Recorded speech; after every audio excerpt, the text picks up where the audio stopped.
Modi's inaugural session at the NDTV Summit outlined his vision for the India century, driven by aspirational India. हमारा प्रयास होगा भारत की century सिर्फ भारत की नहीं बल्कि पूरी मानवता की जीत की सेंचुरी बने. The summit brought together prominent global leaders, highlighting India's pivotal role on the world stage. Not just Indians trusting India's leadership, but the global South especially trusting India's leadership. Canada is concerned, I think there are some very specific issues. I think a lot of people know that. Permanent seat on the UN Security Council is something that should be India's right. AI is going to be one of the most important, drivers. It's a very exciting time for India, Indian cinema as well at a global level. NDTV World Summit was more than just a conversation. It was a confluence of ideas poised to shape our global future. Stay informed and entertained with the new and updated NDTV News app. You can watch all our channels live, listen to podcasts, read breaking and exclusive news from around the world and more. Download the NDTV app today.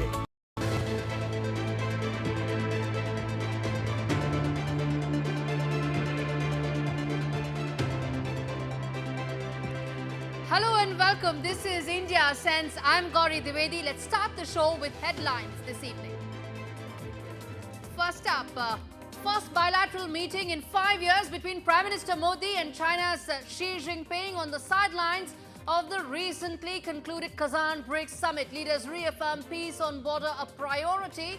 The meet sets the stage for disengagement that will be completed by 28th of October. 24 disgruntled Liberal MPs pen letter to Justin Trudeau, serve Canada's Prime Minister a 4-day ultimatum to step down or face caucus revolt prospects. This even as Trudeau's ratings plummet a record 20%. Bangladesh is on the simmer again. Widespread protests have broken out. Students now want President Mohammed Shahabuddin to step down. With its democratic fabric yet to be restored, is Bangladesh's growing unrest a cause of concern for India? Our bilateral trade stood at $33 billion in 2023, and cumulative German investments in India amount to nearly $15 billion.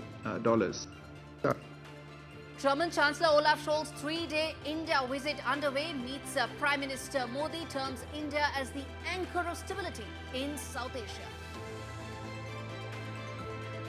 And the US presidential campaign in its final stretch. Team Harris and Team Trump continue to garner last momentum in the crucial swing states that hold the key to the magic number of 270. All eyes on 5th of November.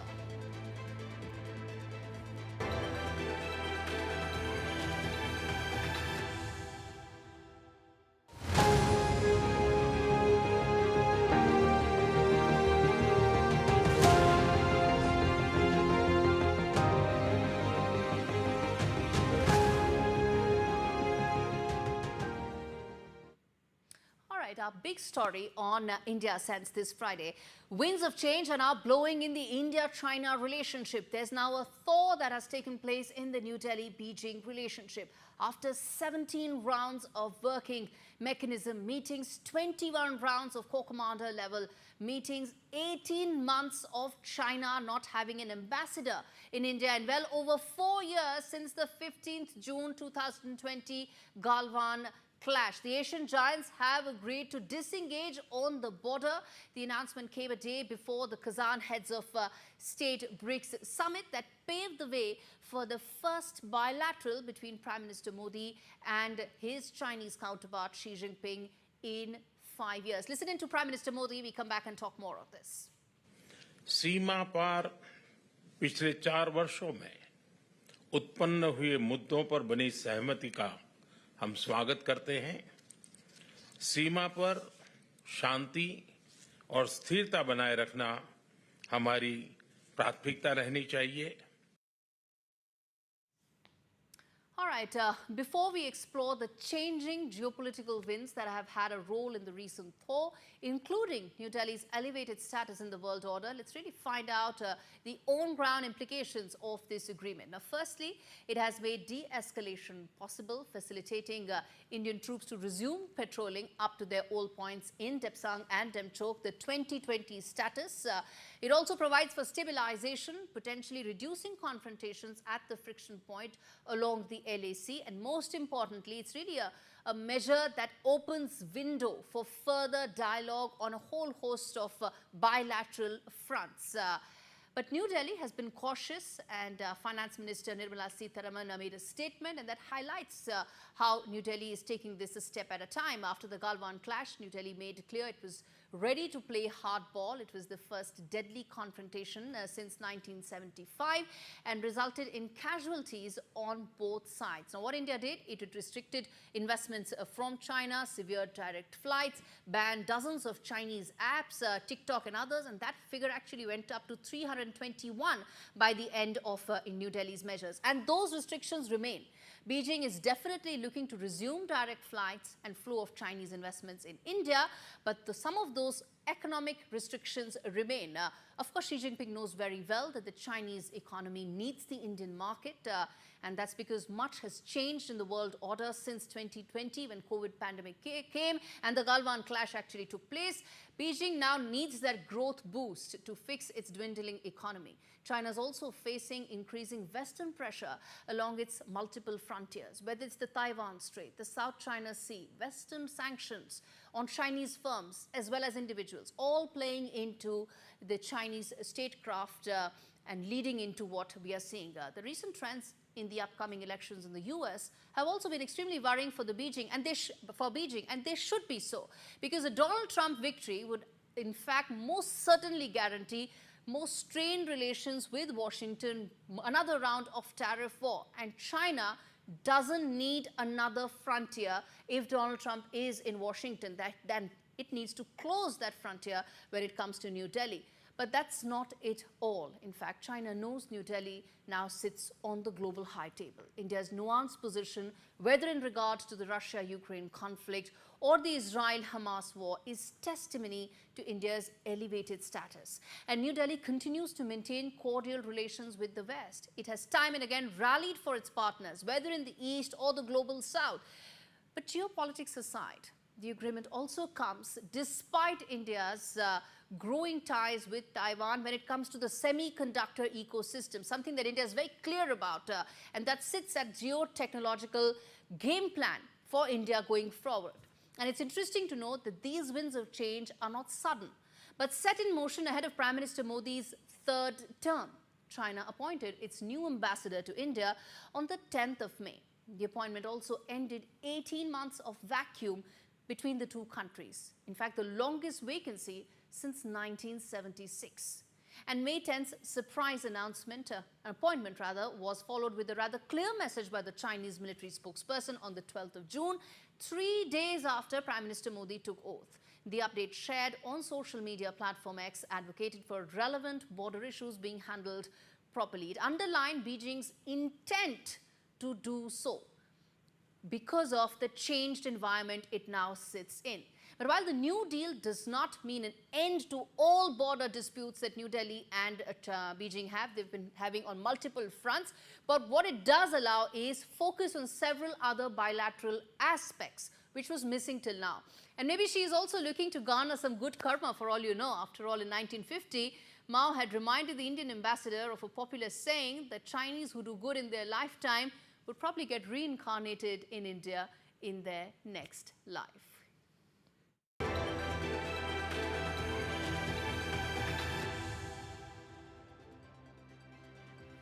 All right, on to the wide-angle story of the show. They say it's prudent to weigh your words carefully before uttering them. Well, Bangladesh's President Mohammed Shahabuddin is learning the hard way. We told you last week that Bangladesh is witnessing rapid Islamization, something that's worrying the entire neighborhood. And the scenes unfurling in Dhaka are now suggesting just that. Tensions are rising yet again as protests echo the political turmoil that's being seen during the ouster of former Prime Minister Sheikh Hasina. Now, how might this impact the wider region, especially India? Security challenges, geopolitical challenges, all that this report sums up for you.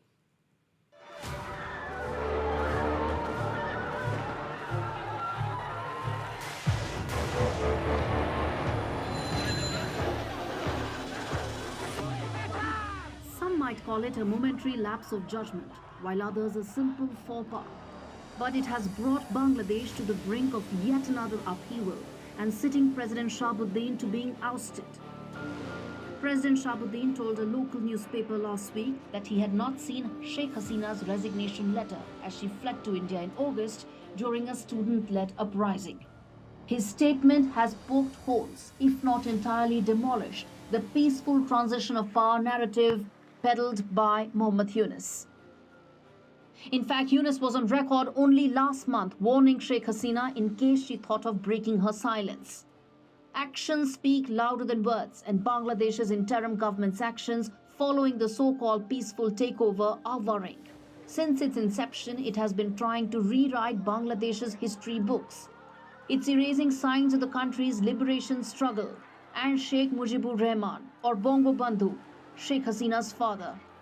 At the same time, it's also tearing up the democratic fabric of Bangladesh.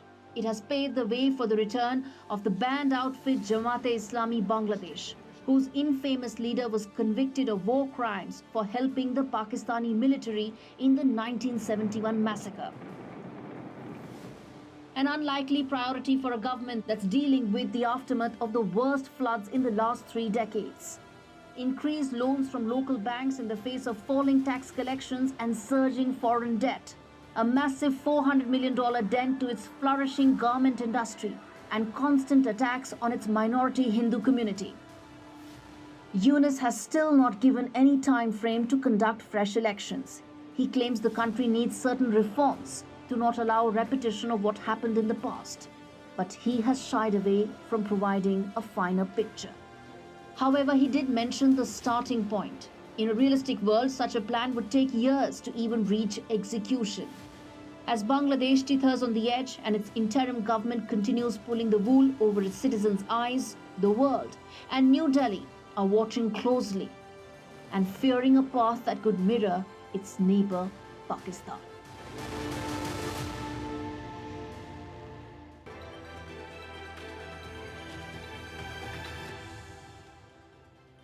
All right, this is the Inside Story segment on the show. We shift focus now to Canada, where rumblings of dissent are only growing louder. In fact, Justin Trudeau's own Liberal lawmakers have issued him an ultimatum that they want him out. The Canadian Prime Minister, who maligned India for domestic political gains, seems to have been living on borrowed time without a thought for tomorrow. This report tells you how Justin Trudeau is now completely running out of time. Is he investing in Canadians? Not worth the cost, crime, and corruption. He wants to harm Canadians. After 9 years of the Liberal NDP government, taxes up. Taxes are up, costs up. Costs up, crime is up. Taxes are up, costs are up, crime's up, and time is up. Time is up. And time is up. Paralyze Parliament. Why? He's made their life worse.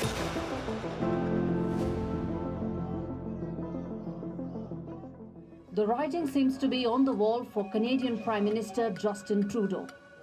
Disgruntled leaders from his own Liberal Party of Canada have served him a 28th October deadline. The ultimatum: step down or face the prospects of a caucus revolt. Not one or two, but around 24 Liberal lawmakers signed the letter addressed directly to Prime Minister Trudeau.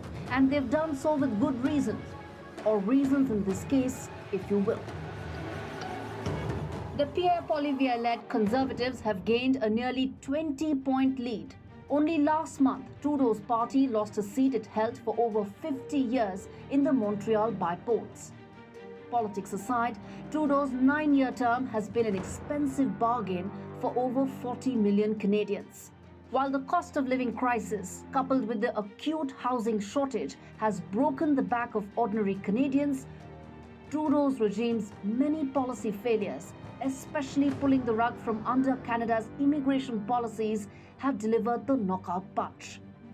What's worse, Trudeau's looking out for number one attitude, the unsubstantiated and wild allegations against India, are a prime example. But his bluff has been called out. The discontent isn't just confined to the legislature. Demonstrations are erupting across the country. Canadians are demanding accountability. They're at the end of their rope, and Trudeau will most likely not even survive till the next elections. Politics will continue, and the world will eventually move on. But the real casualty of one man's desperation to hang on to power will be the India-Canada relationship and the millions affected. It would be known as the biggest tragedies of our times, one which may take years to undo. All right, on that note, we slip into a very short break. We come back with a key voice ahead of the US elections in its last lap. Stay with us.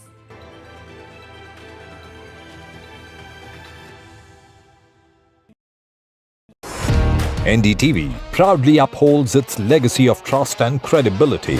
According to the prestigious Reuters Institute's Digital News Report 2024, NDTV is the top-most news platform in the country. Number one in both online and offline reach in India. Beating all its competition, NDTV stands for trust. New day, new show, a new experience. Start your day with the news, not views. We bring you stories that matter and impact your life. News that informs and keeps you ahead. From Maximum City, Mumbai, to the seat of power, Delhi, NDTV brings you the best breakfast show. Breakfast news on NDTV, 8 a.m. every day. I've been reporting on all issues, big and small, from Andhra Pradesh, Telangana, rest of South India, bringing you all the action, all that you need to know, all that you want to know. The energy of Maximum City is infectious. I bring in that energy in our news coverage from financial capital, Mumbai. India's IT capital is always buzz. It's literally a city that never sleeps. And I keep you ahead on all the Bengaluru buzz. Covering from the southernmost part of India over the last 23 years, I bring in-depth and 360-degree coverage from the Dwivedian heartland. The land of Mishti is also known for its bitter politics. I have seen much water flow under the Howrah Bridge.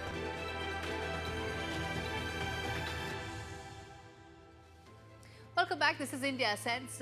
It's now time for the Top Voice segment on the show. We have a US Congressman Sri Thanedar, who's an important diaspora voice, speaking to us ahead of the US elections, which are now in their last lap. Congressman, thanks much for speaking to me on India Sense. Gotta ask you, as things stand right now, the race looks extremely tight. What do you make of it? Well, there are many issues. There is issues about economy. There is issues about immigration, abortion, gun control. You know, America is divided on many of these issues. And so there is almost an equal support for former President Trump and about the same level of support for Vice President Kamala Harris. So it's a very, very close election. Okay. Then let me then ask you in terms of the issues on which this election is really being fought on. Well, look, most people know what Donald Trump is, and people also know who Kamala Harris is. They both have articulated their positions, so people are aware of it. There are not many people in the middle. So voter turnout will make the biggest difference.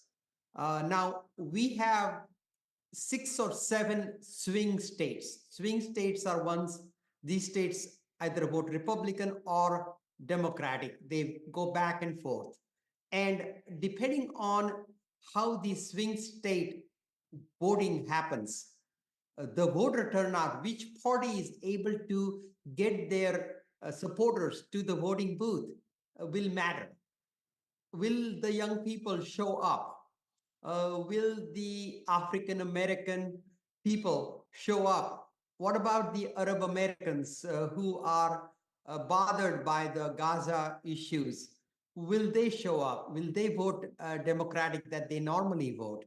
There are a lot of unanswered questions. Congressman, Detroit, in fact, is as blue as it gets, or is it now turning purple? Because that's what the heat really seems to suggest. It's not over, and this is really not in Democrats' camp right now. Oh, Michigan is absolutely a purple state. It's a toss-up. Remember, in 2016, Trump won that election with about 11,000 votes. And after 4 years after that, Joe Biden, a Democrat, won that state. So this state has gone back and forth. And this time it's going to be no different. Unfortunately, Trump came to Detroit and he started saying bad things about Detroit, which was not a very good move. And many people in Detroit really were sensitive about it, and they did not take it well that Trump is attacking the city of Detroit. All right. Then, Congressman, let me also talk to you about the fact that you're a big diaspora voice. How do Indian Americans really see this election, and what are the issues that matter to the diaspora in these elections?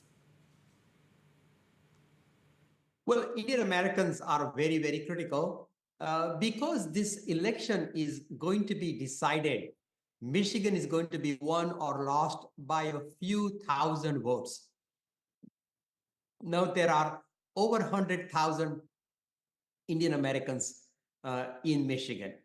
Now, often the voting percentage is only about 10 or 15% among Indian Americans, which is unfortunately very, very low. And so many people don't bother to vote. They feel like their vote doesn't matter, or they feel like they are not really interested in politics. Unfortunately, politics, who is in the government, who is the president, which party controls the White House, which party controls the House of Representatives, the US Congress, the US Senate, matters in terms of immigration, matters in terms of economic policies. So nobody should be sitting at home. People should be going out, voting, making sure that their vote, they express their opinion. Doesn't matter which party you vote for, but you got to make sure that you go into the voting booth and exercise your democratic right. Indian Americans, just like any other Americans, are part of this mainstream America. These Indian Americans have accepted America as their country, adopted country. And now it is their civic duty that they go show up at the polling place and express and exercise their voting right. Indeed. Congressman, a lot is being said about the fact that this is an election where there's a very high amount of undecided voters. How are parties reaching out to those set of voters? See, the voter apathy is a major issue. More than undecided, it's more apathy, people feeling that their vote doesn't matter. And those are the people that are staying home. There are some voters like the Arab American, the Muslim voters, who are upset with the Biden-Harris administration on their position in Gaza. And these voters either are not voting or they're voting for Donald Trump, which is a mistake, but that's what they are planning to do. So how much of the Arab American vote will go to Trump is unknown. What about the African American vote? Will they show up to the voting booth? What about the men, African American men? What is the gender difference? Right now, Trump is leading among men. About 15-20% of lead Trump has among men. However, Kamala Harris has a lead among women. So there is the gender issues. There are young people as opposed to older people. Rural people have different viewpoints than urban people. So there are different groups. There's so many changes, so many different permutation combinations can happen and it's so very difficult to predict which candidate will win. All right, Congressman, thanks so much for speaking to me, and best wishes for your upcoming election. All right, shifting focus now to the quick take segment on the show, where we give you a quick roundup of some of the important stories. First up,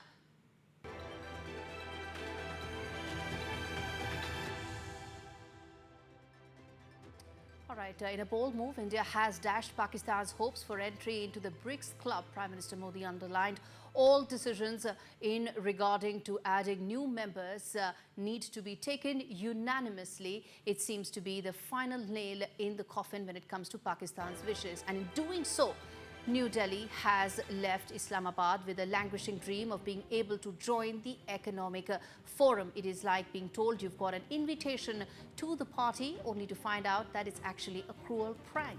With this diplomatic snub, India reaffirms its position as the regional heavyweight, while Pakistan's aspirations dissolve like morning mist. The question looms, will this deepen the divisions or spark a new strategy for reconciliation?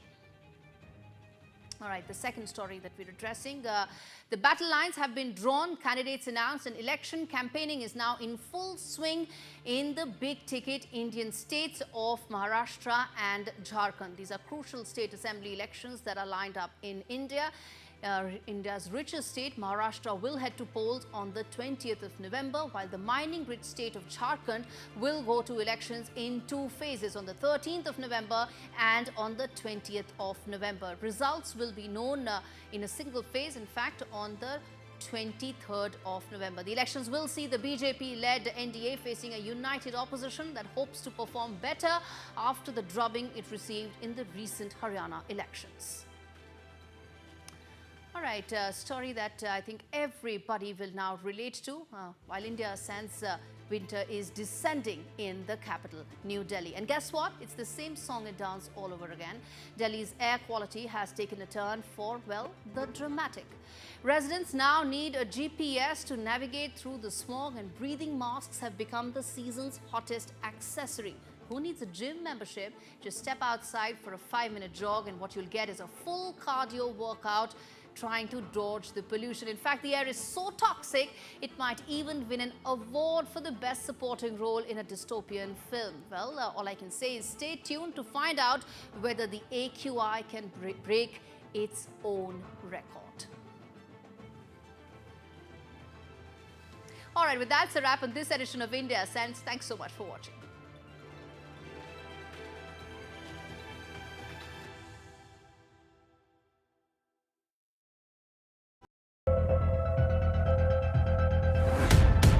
We reached an agreement on patrolling.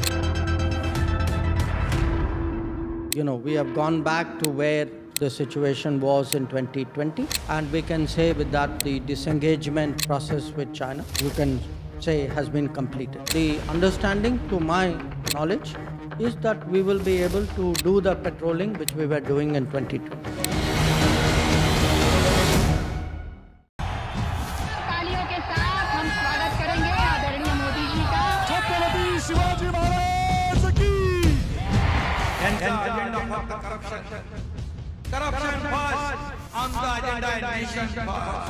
घोषणा आणि जनतेचे पैसे लुटणं. Cut commission आणि करप्शनला आमच्याकडे थारा नाही. त्यांचा परिवारवाद आमचा महाराष्ट्रामध्ये 1,75,000 जागा रिक्त आहेत. पण का भरत नाही? राज्याची जनतेच्या घमाच्या पैशाची तिजोरी लुटण्यासाठी हे सरकार आहे. पूर्वीच्या सरकारच्या काळामध्ये निधी देताना त्यांना असं वाटायचं की त्यांच्याच खिशातले पैसे चालले. शेतकऱ्यांना मोफत वीज देण्याचं काम आपल्या सरकारने सुरू केलं.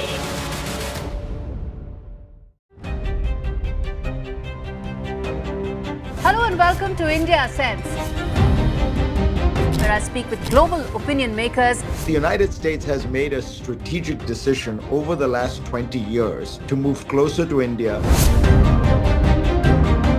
So a $7 trillion economy seems a perfectly conceivable number. If you want to be a national party, it's that you sort of accept the way the world is rather than want to endlessly hark back to how it was. Modi is promoting the digitization of the economy, which is accelerating growth in the country.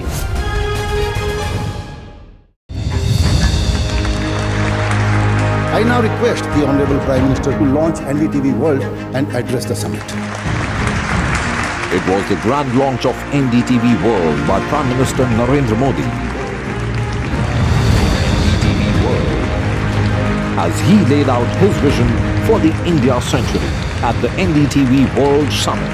ऐसी सदी जिसमें भारत के प्रयासों से दुनिया में स्थिरता आए, in the presence of those who are shaping our future. मेरी तरफ से आपको ढेर सारी शुभकामनाएं हैं। NDTV World, your new home for global news is here. NDTV proudly presents NDTV World Summit 2024, the India Century. I now request the Honorable Prime Minister to launch NDTV World.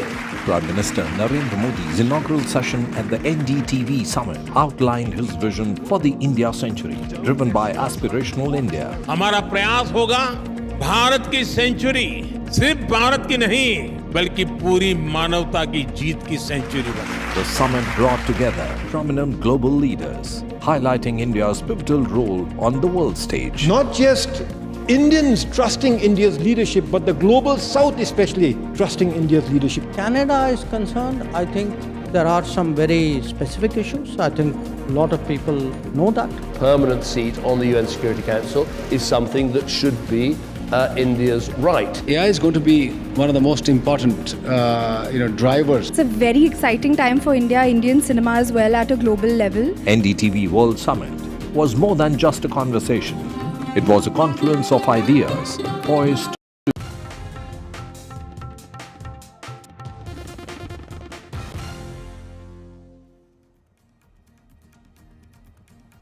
NDTV accesses first real satellite images that show India and China disengagement in the Depsang and Remchok areas on LAC in Ladakh after the agreement between both sides. In fact, images show Chinese structures removed from Indian areas. Army sources say that disengagement will complete by the end of this month.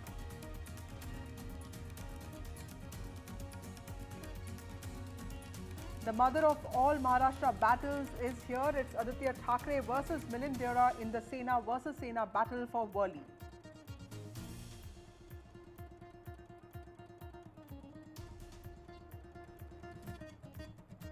United Nations is incompetent to deal with global challenges. Big statement by Prime Minister Narendra Modi with visiting German Chancellor by his side. He has emphasized on the UN being inadequate.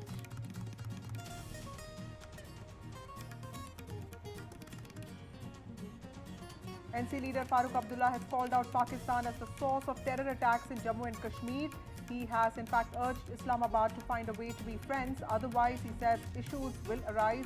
His comments come a day after an army vehicle was targeted in Baramulla, killing 2 soldiers and 2 civilians. 1 dead in Kolkata as Cyclone Dana hits Bengal and Odisha. Airport operations, however, have resumed in Kolkata and Bhubaneswar.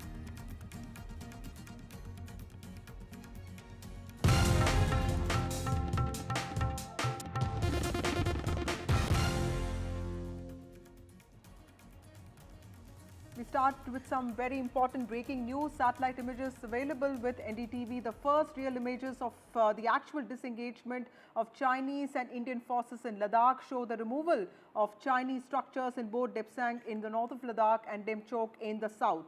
Indian soldiers, in fact, have been prevented from reaching their patrol points after the clashes of 2020 in Galwan. Now, after the agreement to restore patrolling rights, Chinese structures have been removed from both of these areas. In fact, these are visible proof of the agreement recently announced, and that is being implemented. Vishnu Shom, my colleague, joins us with more details on this. Vishnu, can you tell us how would you describe what are these images trying to show? Well, this is very, very significant, and it does, in fact, prove fairly conclusively that the process of disengagement, which was announced by India's Foreign Secretary first in Kazan, then by the Foreign Minister at the NDTV World Summit, and then, frankly, agreed upon and reiterated by both the leaders, Xi Jinping and Prime Minister Narendra Modi in Kazan, that is actually taking place. So let me describe what you're seeing on your screen. These are the Depsang Plains. The Depsang Plains lie along the line of actual control right to the north of Ladakh. The image on the left-hand side of your screen shows approximately 4 vehicles and a couple of tents, tarpaulins, if you like. This, I believe, is in a place called the Y Junction, or close to a place called the Y Junction, from where Indian soldiers were prevented from actually traveling east in the direction of their patrol routes. The patrol routes, or what are called the patrolling points, or PPs, are in fact the extent of the line of actual control which India claims in these areas. If you look at the picture on the right-hand side of your screen, you can see those tarpaulins having been removed completely. The vehicles which were stacked are moving away. There are other vehicles also visible. And the landform itself where the tarpaulin was placed has been righted, has been fixed. That's part of the agreement. Let's go to the next set of images. And this shows the Demchok area. The Demchok area is in the very south of Ladakh. It's not too far from Himachal Pradesh. This is another area where there have been consistent differences between India and China. But if you look at the image on the left-hand side, this is on the 9th of October, 2024. You can see a couple of structures. These are Chinese buildings, semi-permanent structures, which marked an area, where the Chinese had built these structures. It's disputed because India also claims this area. But if you look at the right side of the image, you can see that, this is from today. So these images are just a couple of hours old. These have been removed. And therefore, this is quite clear. These images coming to us from Maxer at a request that we put in for these images based on what we learned was an ongoing process. And this actually tends to suggest that the process of disengagement, at least in these two areas, is well and truly underway. This does mark the beginning of a huge set of confidence-building measures, which would now be put into place between India and China.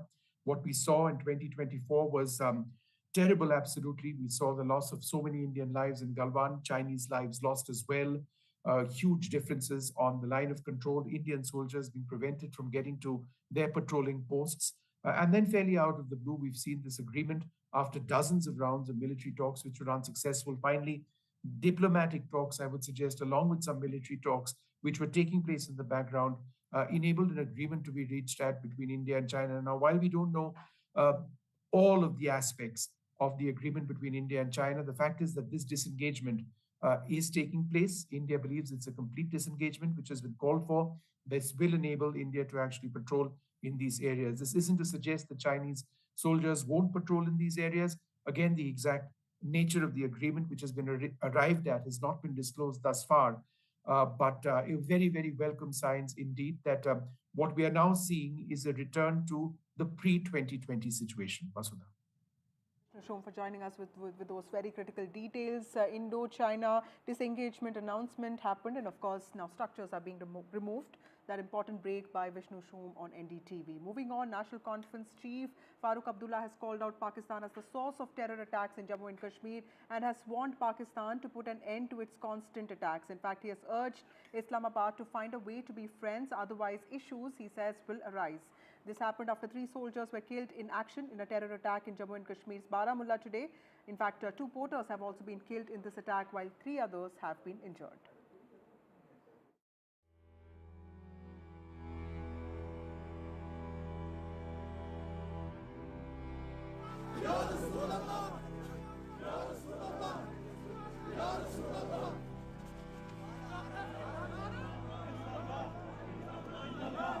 Paying homage to fallen heroes. 3 soldiers and 2 army porters killed in action after they came under attack by heavily armed terrorists at Bautapatri in Baramulla district.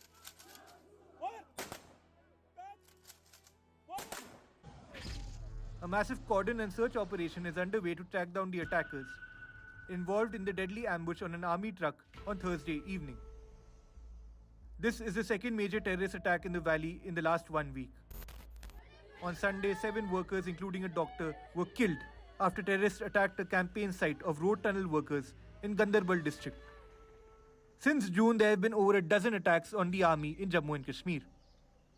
While the Jammu region was mainly affected by such attacks, the Bautapatri ambush is an indication that the Kashmir Valley may again be target of Pakistani-backed terrorists. The recent surge in terror attacks has exposed Pakistan's hypocrisy once again. While its political leadership recently made all the right noises as External Affairs Minister visited Islamabad for the SCO summit, its army and its proxies continue to shed the blood of innocents in Jammu and Kashmir. Former Chief Minister and National Conference leader Farooq Abdullah has blamed Pakistan for the attack. हम पाकिस्तान का हिस्सा बनने वाले नहीं हैं, तो ये कर किस लिए रहे हैं? हमारे मुस्तकबिल को खराब करने के लिए, बर्बाद करने के लिए। वो खुद बर्बाद हो रहे हैं, हमें भी साथ बर्बाद कर रहे हैं। और ये मैं उनसे जो इसमें घायल हुए हैं, शहीद हुए हैं, उनको श्रद्धांजलि पेश करता हूँ और उनके ख़ानदानों से माफ़ी मांगता हूँ कि ये हो रहा है। The Jammu and Kashmir Lieutenant Governor, who is in charge of law and order and security in Jammu and Kashmir, has asked the army for swift action to neutralize attackers. The spurt in terror incidents has come after the elected government took over in the region. While Chief Minister Omar Abdullah has strongly condemned the attack, he has literally no authority over police and law and order as long as Jammu and Kashmir remains in Union territory. While a massive counter-terrorist operation has been launched in larger areas of Gulmarg, dealing with mountain warfare and battle-hardened terrorists is posing a serious challenge for the security forces in Jammu and Kashmir. With Nazir Masoodi, Bureau Report, NDTV.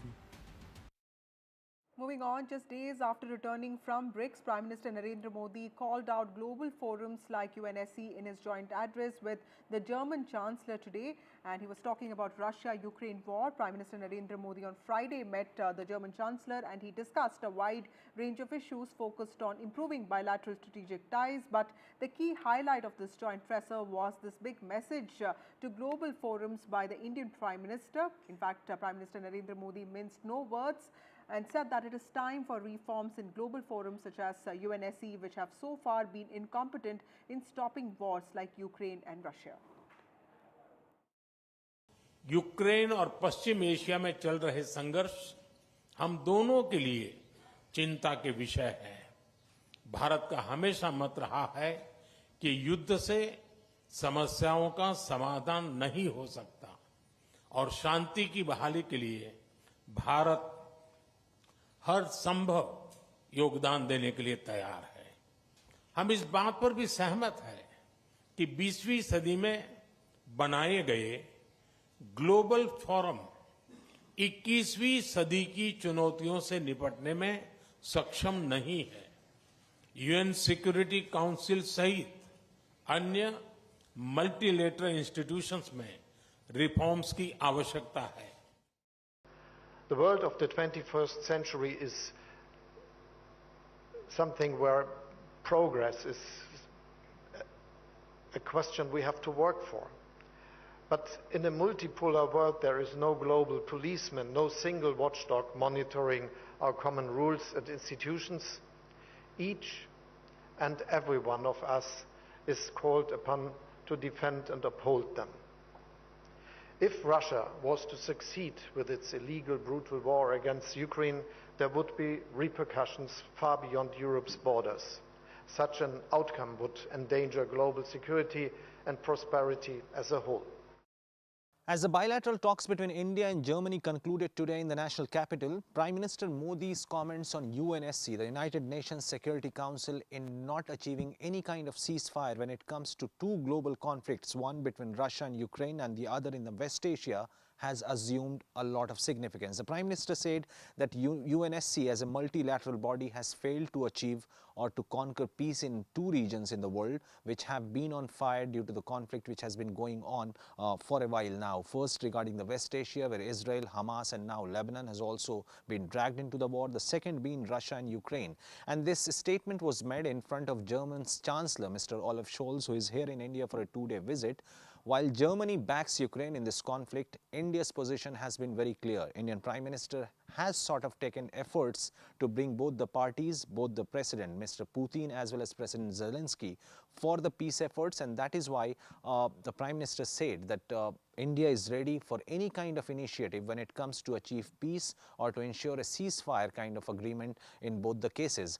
And this also assumes significance in the backdrop of the statements made by UK Prime Minister Mr. Keir Starmer, French President Emmanuel Macron in the last month's UNGA, when everybody was backing, or most of the nation leaders who attended UNGA backed the fact that India also deserves a permanent seat in the UNSC. But with this criticism of the Prime Minister, it will be interesting to see that how many Western leaders back this statement, because we have seen that how United Nations have not been able to achieve any kind of peace, whether be it in West Asia or between Ukraine and Russia. Moving on to some news from pole-bound Maharashtra, a blockbuster political battle is brewing in Mumbai with Aditya Thackeray, son of Uddhav Thackeray, set to fight the charismatic ex-Congress MP Milind Deora, who jumped from the Congress party to Eknath Shinde's breakaway Shiv Sena faction in January. In fact, Milind Deora gave substance to the speculation with a Friday evening post on X saying, "It's early now." The Shinde Sena, however, is yet to confirm Mr. Deora's candidature, but Thackeray Jr. holds this Worli seat and he has already been renominated from there. This is a Shiv Sena stronghold, and this will vote along with the state's 287 other assembly seats on the 20th of November. It is going to be an interesting Sena versus Sena battle in Worli constituency. Milind Deora all set to take on Aditya Thackeray. In fact, Milind Deora, who was a veteran Congress leader, had jumped ships and joined Eknath Shinde Sena just early this year due to disagreements with the Congress party. Of course, he was an MP from South Bombay both in 2004 as well as 2009. He also served as Minister of State, a very experienced politician, now going to take on Aditya Thackeray in assembly elections. He will be representing Worli constituency. Of course, Aditya Thackeray made his electoral debut just in 2019, emerged victorious.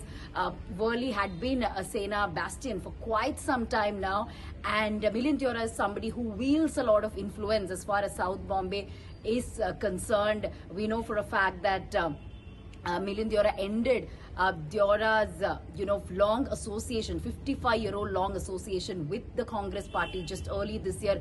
His father, Murli Deora, had been a minister, had been representing South Bombay, had represented South Bombay multiple times as an MP, a post which, of course, Milind Deora was among the youngest MPs in the year 2004. Of course, very experienced leader, very charismatic, a very popular leader when it comes to South Bombay.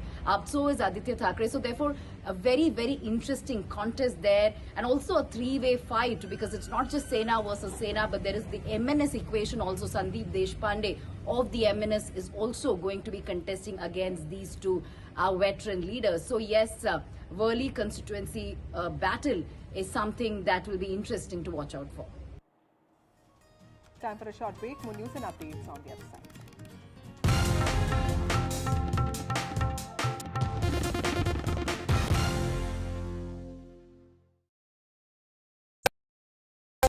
Stay informed and entertained with the new and updated NDTV News app. You can watch all our channels live, listen to podcasts, read breaking and exclusive news from around the world and more. Download the NDTV app today and get access to the best journalism and storytelling on your smartphone or tablet. The NDTV app. News that matters to you. NDTV proudly upholds its legacy of trust and credibility. According to the prestigious Reuters Institute's Digital News Report 2024, NDTV is the topmost news platform in the country. Number 1 in both online and offline reach in India. Beating all its competition, NDTV stands for trust. New day, new show, a new experience. Start your day with the news, not views. We bring you stories that matter and impact your life. News that informs and keeps you ahead. From Maximum City, Mumbai, to the seat of power, Delhi, NDTV brings you the best breakfast show. Breakfast news on NDTV, 8 a.m. every day.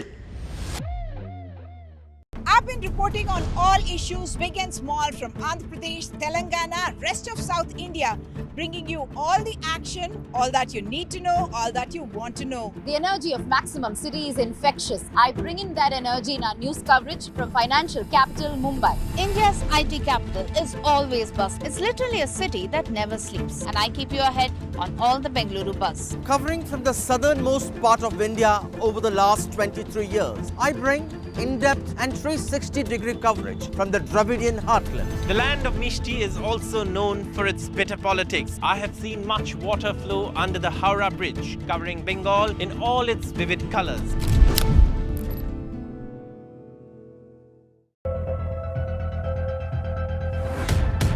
We reached an agreement on petroling.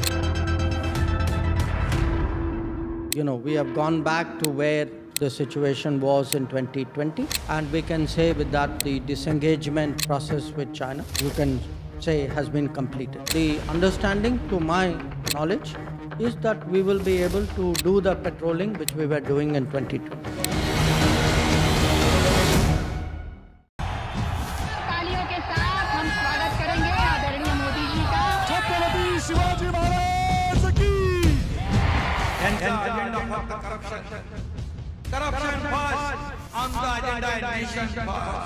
घोषणा आणि जनतेचे पैसे लुटणं. Cut commission आणि करप्शनला आमच्याकडे थारा नाही. त्यांचा परिवारवाद आमचा महाराष्ट्रवाद. महाराष्ट्रामध्ये 1,75,000 जागा रिक्त आहेत. पण का भरत नाही? राज्याची जनतेच्या घमाच्या पैशाची तिजोरी लुटण्यासाठी हे सरकार आहे. पूर्वीच्या सरकारच्या काळामध्ये निधी देताना त्यांना असं वाटायचं की त्यांच्याच खिशातले पैसे चालले. शेतकऱ्यांना मोफत वीज देण्याचं काम आपल्या सरकारने सुरू केलं.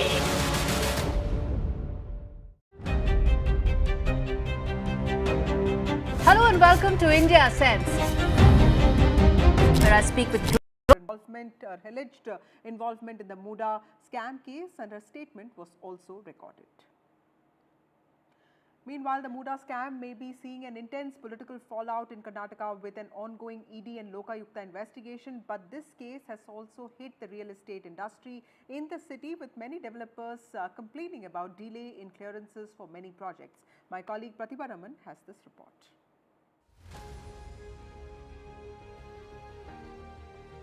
With the shrink in travel time between Bengaluru and Mysuru, the cultural capital of Karnataka was reaping the benefits when it came to real estate. But not anymore. The Muda allegations have put not just the chief minister on the back foot. Many developers in this city are in the dock with delay in issuing khatas or release orders for site registration. The real estate market is in a bad shape today. Lot of new projects which were supposed to come in has been stalled. One is the Muda meetings are not happening, and the second one is issuance of the kata. DC has passed an order stating that the katas shall not be issued by Muda, and it is by respective panchayats or the local bodies, because the major of the maintenance or the fees that has been collected by Muda, and we can't do it. The developers were promised Muda meetings, but with the recent resignation of Chairman K. Marigowda, they are left in further limbo. However, the Karnataka Minister for Urban Development refused to acknowledge this. Real estate people and builders are also facing problems, same problem. Where? In Mysore. No, I don't know about it. Mysuru, which was once the real estate hotspot in Karnataka, has now turned into a no man's land. While the Muda authorities are already being dragged into investigations, the developers are wondering if they could drag them into court as well if their issues remain unresolved. With bureau inputs from Mysuru, Pratibha Raman in Bengaluru for NDTV. Well, Sports Minister Mansukh Mandavia on Friday met protesting wrestlers, and he assured them that they would go to the World Championships. In fact, the government has approved the Indian wrestling team's participation in the World Championships. This is after athletes sought the intervention of the Sports Minister Mansukh Mandavia following the Wrestling Federation's withdrawal of entries due to a legal challenge. In fact, Mansukh Mandavia also spoke on this. He said, and I quote, "A group of wrestlers met me and apprised me of the issue and their concerns. I gave directions that the the court matter will continue in court, but the wrestlers must also compete in world championships and they should get this opportunity. Whatever and wherever I need to speak, I have done that. That's what the sports minister said today. Let's listen into that. And also my colleague Osama spoke to Sanjay Singh, who heads the Wrestling Federation. Let's listen into that conversation as well. आज पहलवान के group मुझे मिले, विषय मुझे बताया और मैंने डायरेक्शन दिया कि कोर्ट की मैटर कोर्ट की जगह पे चलती रहेगी, लेकिन मेरे भारत के रेसलर पहलवान वो वर्ल्ड चैम्पियनशिप खेलना चाहिए, उसको जाने का अवसर मिलना चाहिए और जहाँ भी ज़रूरी कहने की आवश्यकता थी मैंने बातचीत करी है और हमारे रेसलर जाएंगे, खेलेंगे और मेडल लेके आएंगे। सर, संजय सिंह जो हैं उन्होंने अपने लेटर में रेसलिंग बॉडी जो वर्ल्ड रेसलिंग बॉडी है उस लेटर में कहा था कि there is a lot of interference from the sports ministry. ये चीज़ के ऊपर कोई डिस्कशन हुआ है, कोई क्लैरिटी है इस मीटिंग के बाद? सरकार की बहुत क्लैरिटी है। कोई भी फेडरेशन अपने हिसाब से अच्छा काम करे, चले, सरकार उसको मदद करती है। देश में स्पोर्ट्स आगे बढ़े, हमारे प्लेयर नेशनल और इंटरनेशनल लेवल पर बेस्ट परफॉर्मेंस करे, यही देश की अपेक्षा है, यही मिनिस्ट्री की अपेक्षा है। I have with me the Wrestling Federation of India Chief, Mr. Sanjay Singh. Sir, आपकी अभी स्पोर्ट्स मिनिस्टर्स के साथ जो है वो मीटिंग थी, क्या बात हुई, किस तरह का डिस्कशन था और क्या एग्जैक्टली उसका निकला है रिजल्ट? एग्जैक्टली ये निकला है कि टीम जाएगी। उन्होंने स्पष्ट कहा है कि खिलाड़ियों के हित में और देश हित में आप टीम को भेजिए और जो भी कोर्ट केस है उसके लिए हम लोग लीगल देख करके उसके बारे में बात करेंगे। सर, कोर्ट केस के बारे में जो चर्चा हो रही है, कंटेम्प्ट के ऊपर जो कोर्ट केस हुआ है एट्सेट्रा, उसके बारे में कोई बात हुई है, उसके बारे में कोई डिस्कशन हुआ है, क्या रिजल्ट निकलेगा उसका, नहीं निकलेगा? उसके बारे में बात हुई है, उसको बोले अपने लीगल से उसको देख करके उसमें क्या डिसीजन लेना है, क्या करना है उसको करेंगे। खिलाड़ियों के हित में, देश हित में करेंगे। मंत्री जी ने ये आश्वासन दिया है। सर, आपके फेडरेशन के फ्यूचर को लेके कोई डिस्कशन हुआ है, क्या कोई बात हुई है कि इसका सस्पेंशन हटाया जाएगा, नहीं हटाया जाएगा, क्या उसके बारे में डिस्कशन हुआ है? उस पर भी बात हुई है। वो बोले हैं कि वो कोर्ट में केस जो है उस कोर्ट केस का पूरा देख करके उस पर भी डिसीजन लिया जाएगा। उस पर पॉजिटिव बात हुई है। उस पर पॉजिटिव बात हुई है। कोई टाइमलाइन बताया है कि कितना टाइम लगेगा, कितना समय लगेगा इस चीज़ को रेगुलराइज करने में और सस्पेंशन हटाने में? कोई टाइम लाइन फिक्स नहीं हुआ। अभी ये लोग जो बिल आ रहा है वो बिल के लिए कंसंट्रेट हैं। बिल का पूरा हो जाए उसके बाद फिर हमारी नहीं और भी फेडरेशन का है जिसके लिए बोले कि सबको पटरी पे ला देंगे। Time for a short break. More news and updates on the other side.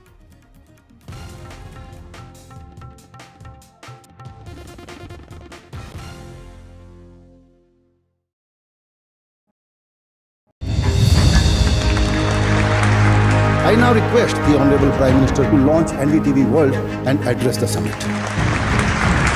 It was the grand launch of NDTV World by Prime Minister Narendra Modi.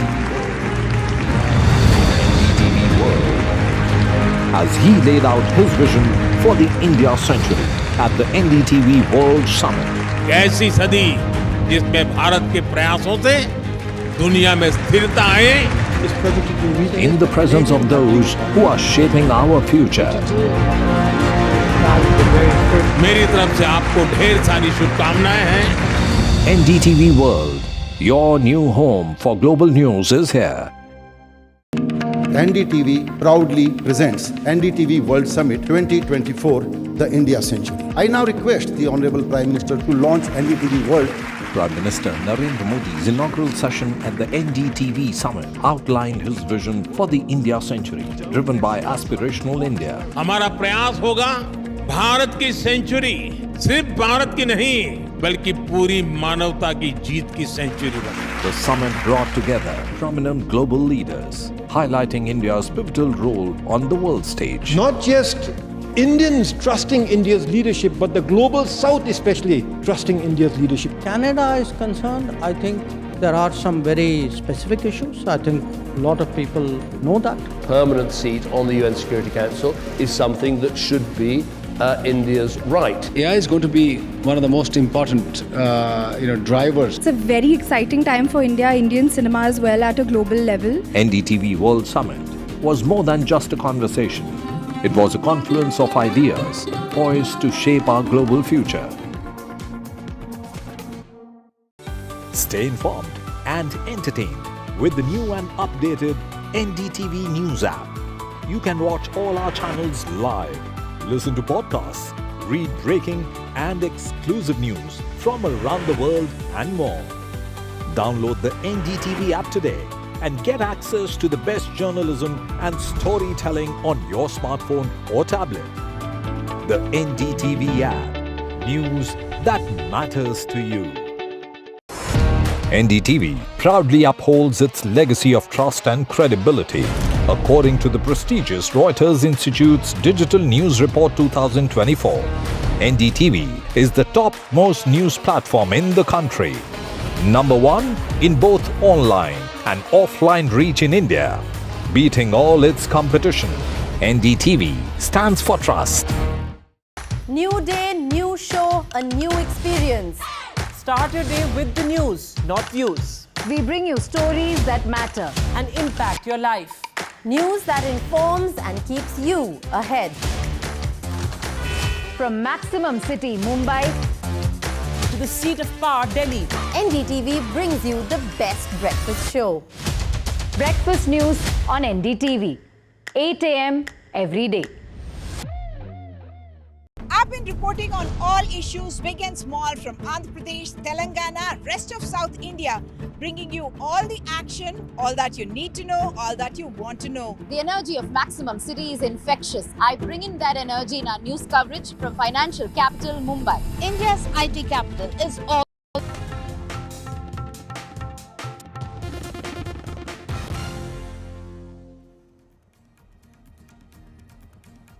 NDTV accesses first real satellite images that show India and China disengagement in the Depsang and Demchok areas on LAC in Ladakh after the agreement between both sides. In fact, images show Chinese structures removed from Indian areas. Army sources say that disengagement will complete by the end of this month.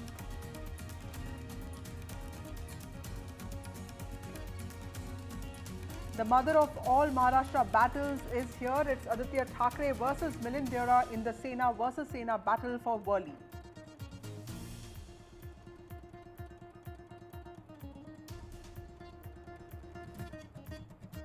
United Nations is incompetent to deal with global challenges. Big statement by Prime Minister Narendra Modi with visiting German Chancellor by his side. He has emphasized on the UN being inadequate.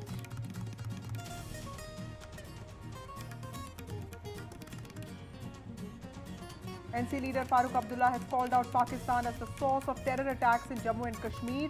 He has in fact urged Islamabad to find a way to be friends. Otherwise, he says, issues will arise. His comments come a day after an army vehicle was targeted in Baramulla, killing 2 soldiers and 2 civilians. 1 dead in Kolkata as Cyclone Dana hits Bengal and Odisha. Airport operations, however, have resumed in Kolkata and Bhubaneswar.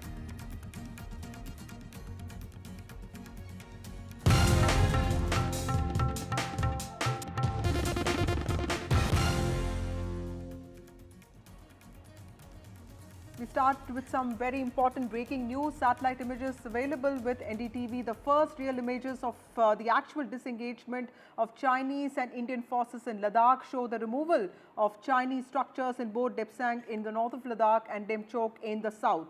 Indian soldiers, in fact, have been prevented from reaching their patrol points after the clashes of 2020 in Galwan. Now, after the agreement to restore patrolling rights, Chinese structures have been removed from both of these areas. In fact, these are visible proof of the agreement recently announced, and that is being implemented.